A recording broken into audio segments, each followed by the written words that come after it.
Саламатсыздар ма, білім алушылар? 7-ші дәріс химиялық қару және олардың зақымдаушы факторлары. Улы заттар бұлар әртүрлі ұрыстарда қолданатын химиялық заттар болып келеді. Яғни зақымдаушы жаппай қыру қарулары, сонымен қатар химиялық заттарды өндіретін өндіріс орындарында, яғни пайдаланатын өндіріс орындарында соларды қолданған кездегі улы химиялық элементтерден құралған улы заттар болып келеді. Бұлар улы заттар, яғни химиялық қарудың бір негізін құрайды. Оларда көбіне, мысалға айтсақ, оларды снарядтарда, миналарда, зымырандарда, авиациялық жарылыс құралдарында, авиациялық радиоактивті құрылғыларда болатын химиялық оқ-дәрілерден тұратын құрылыс құралдарын жабдықтау үшін қолданатын химиялық заттар болып келеді. Сонымен қатар бұлар химиялық улы заттар адамның ағзасына, олардың денсаулығына теріс әсерін береді. Яғни мысалға тыныс алу органдары арқылы зақымдану қаупінің дәрежесі ауадағы улы заттардың бұл концентрациясына, физикалық белсенділік сипаты мен қарқындылығына және ластанған атмосферадағы тірі күштің болу уақытына, ал тері арқылы дененің ашық жерлеріне бұлардың әсерін тигізеді. Барлық улы заттар химиялық қоспалар болып табылады. Яғни бұлардың өзінің бірнеше түрлері бар. Яғни химиялық заттар ағзаға әсер ету қабілетіне байланысты уыттылық деген терминмен сипатталады. Улы заттардың уыттылығы олар ағзаға тиген кезде белгілі бір зақымдаушы әсерді тудырады. Олар жергілікті және жалпы болып келуі мүмкін. Бір мезгілде жергілікті және жалпы зақымдануда жүретін кездері де болады. Жергілікті зақымдану бұл улы заттардың денеге жанасу әсерінде пайда болады. Бұнда теріге зақым келтіру, тыныс алу жүйесінде тітіркенуі, көру қабілетін бұзылу және тағы басқалары. Жалпы зақымдану бұнда химиялық заттардың қанға тері арқылы түсуі немесе тыныс алу жүйесі арқылы нәтижесінде пайда болатын зақымдану. Тыныс алу жүйесі арқылы адамға әсер еткенде бұл химиялық заттардың уыттылығын сипаттау үшін бірнеше токсодозалар қолданылады. Орташа өлімге әкелетін токсодоза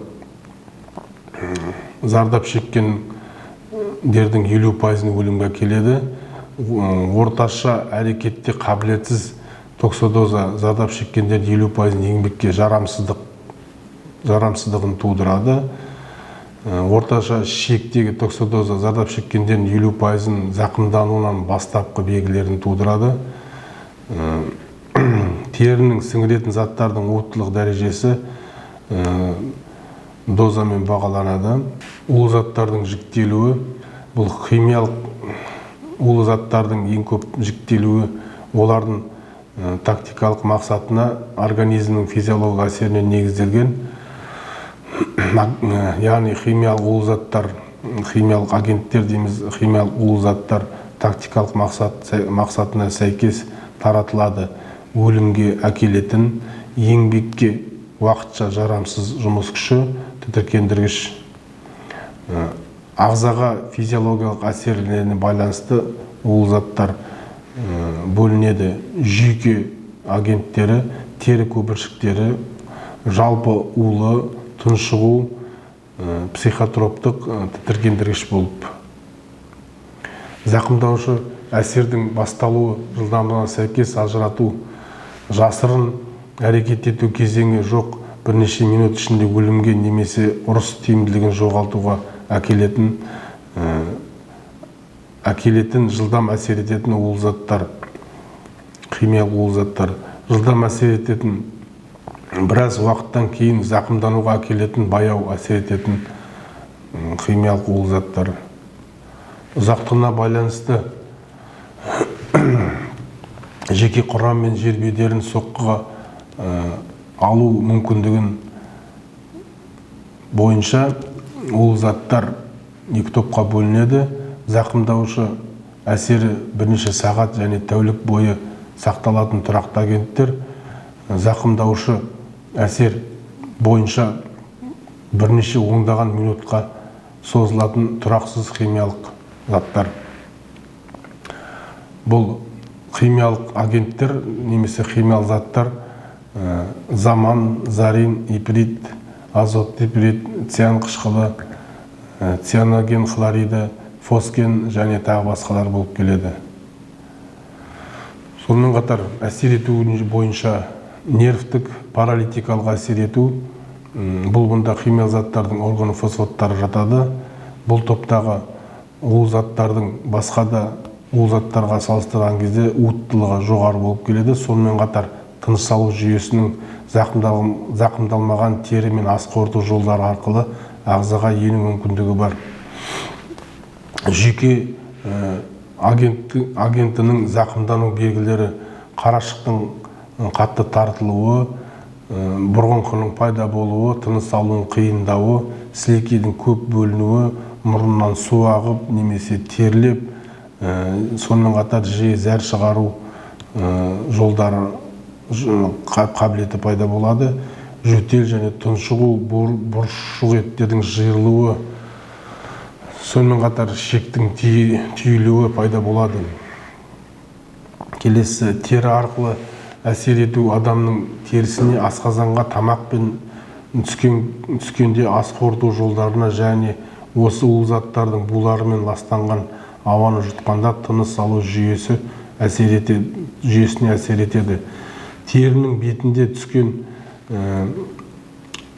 түскеннен кейін бұл зиян заттар тері арқылы денеге тез енеді. Одан кейін қан арқылы барлық дене мүшелеріне таратылады. Одан кейін бұлар жалпы адамның өкпесінде, бауырында және орталық жүйке жүйесінде шоғырлануға бейім болып келеді. Теріге улы зат түскен кезде мазасыздық, қатты қышуы пайда болады. Сілекей көп бөлінеді, психологиялық депрессиялық күй жағдайына тап болады, температура көтеріледі. Жүрек қызметінің әлсірейді немесе өлімге келеді. Ас қорыту мүшелері арқылы улану кезінде ауыз қуысының шырышты қабығының ісінуі, еріннің ісінуі, шамадан тыс сілекейдің ағуы, одан кейін бастың ісінуі, өңеш пен асқазанның некрозы, жүрек қызметінің бұзылуы байқалады. Бұдан кейін интоксикация пайда болады. Бұнда химиялық улы заттар олардың буын жұтқан кезде адам 4 немесе 5 сағаттан кейін жөтел белгілері пайда болады. 3-4 күннен кейін тыныс алу жолдары шырышты қабығының іріңді қабынуы пайда болады, немесе пневмонияға шалдығады. Улы заттардың жалпы ағзаға тыныс алу жүйесі арқылы бу түрінде немесе тамшы сұйық күйде терінің, көздің, ауыздың шырышты қабаттар арқылы, сондай-ақ тағаммен де сумен де түседі. Бұл заттардың қанға еніп, бұлшық еттерін ағзаларға тарауы, сонымен қатар бұлардың дене жүйелеріндегі әсер ету қабілетімен сипатталады. Жалпы токсикалық агенттердің зақымдану белгілері ауыздағы ащы немесе металл дәмінің пайда болуы, жүректің айнуы, бас ауруы, ентігуі және құрысулары пайда болады. Немесе зардап шеккендерде жүрек ауруларына шалдықтырады. Жұқтырғыш улы заттар негізінде өкпе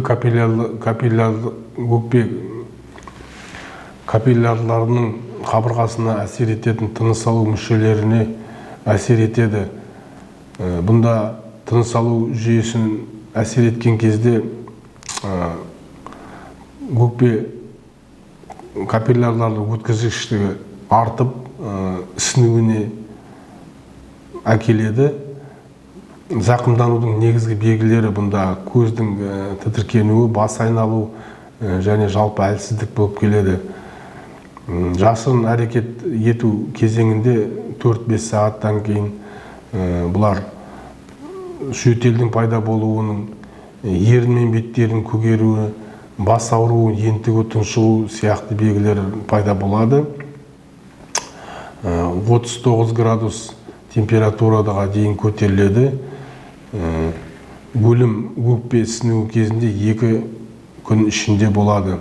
Уақытша әсер ететін улы заттар жүйке жүйесіне әсер ететін және психологиялық бұзылыстар туындайтын психотроп заттар, тітіркендіргіш әсер ететін улы заттар көздің және жоғарғы тыныс жолдарының шырышты қабығының сезімтал жүйке ұштарына әсер етеді. Химиялық заттардың химиялық зақымдану аймағындағы тәртіп ережелері. Улы химиялық заттар әсеріне ұшыраған нәтижесінде адамдарға, жануарларға, өсімдіктерге зақым келген немесе келтіруі мүмкін аймақта химиялық зақымдану ошағы болып табылады. Қазіргі химиялық улы заттар өте уытты, сондықтан халықтың қаруды жоюға бағыттаған іс-қимылдарының уақытылы, көбінесе қарсыластың химиялық қаруды қолдану белгілерін білуге байланысты болып келеді. Сонымен қатар химиялық қаруды қолданған кезде химиялық немесе заттардың зияндылығы кезінде панаханаларға паналап сақтануға болады. Біріншіден, жақын жерде панаханаға келіп кірер алдында пайдаланылған сыртқы киімдерді шешіп, олардың панаханың сыртына қалдырып, ішке ену керек. Бұнда улы химиялық заттар еуіне жол берілмейді. Сонымен қатар панаханаға кіргеннен кейін газ-қағарды шешу керек, яғни противогазды. Баспананы пайдаланған кезде оның теріге және киімге сұйық агенттердің тамшыларын тиюден қорғау қызметін атқара алатын барлық үйдегі улы заттардың булары мен аэрозолдарын қорғамайтынын ұмытпау керек. Мұндай баспаналарда сыртқы ластану жағдайында болатын кезде противогазды қолдану қажет. Сіз баспанада, панаханада одан шығу туралы бұйрық алғанша іштен тұру керек. Бұндай тапсырыс түскен кезде ғана қажетті жеке қорғаныс құралдарын киіп және зақымдану көздерінің құрылымдарын тыс қалдыру қажет. Арнайы белгілермен көрсетілген немесе азаматтық қорғаныс бекеттерімен көрсетілген бағыттар бойынша химиялық зақымдану ошағын қалдыру қажет.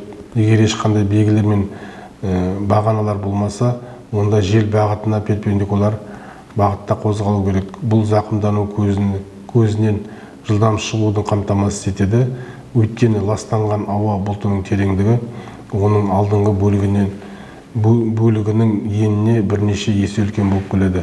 Улы химиялық заттар ластанған аймақта жылдам қозғалу керек, бірақ жүгірмеу керек, шаң көтермеу керек, ғимараттарға сүйкенбеу керек, айналадағы заттарды ұстамау қажет. Химиялық заттардың көрінетін тамшыларын немесе жағындыларын баспау керек. Ластанған аумақтарда противогаздар және басқа да қорғаныс құралдарын шешуге тыйым салынады. Аймақтың ластанған және ластанбаған белгісіз жағдайларды ластанбайтын әрекет жасау өте дұрыс.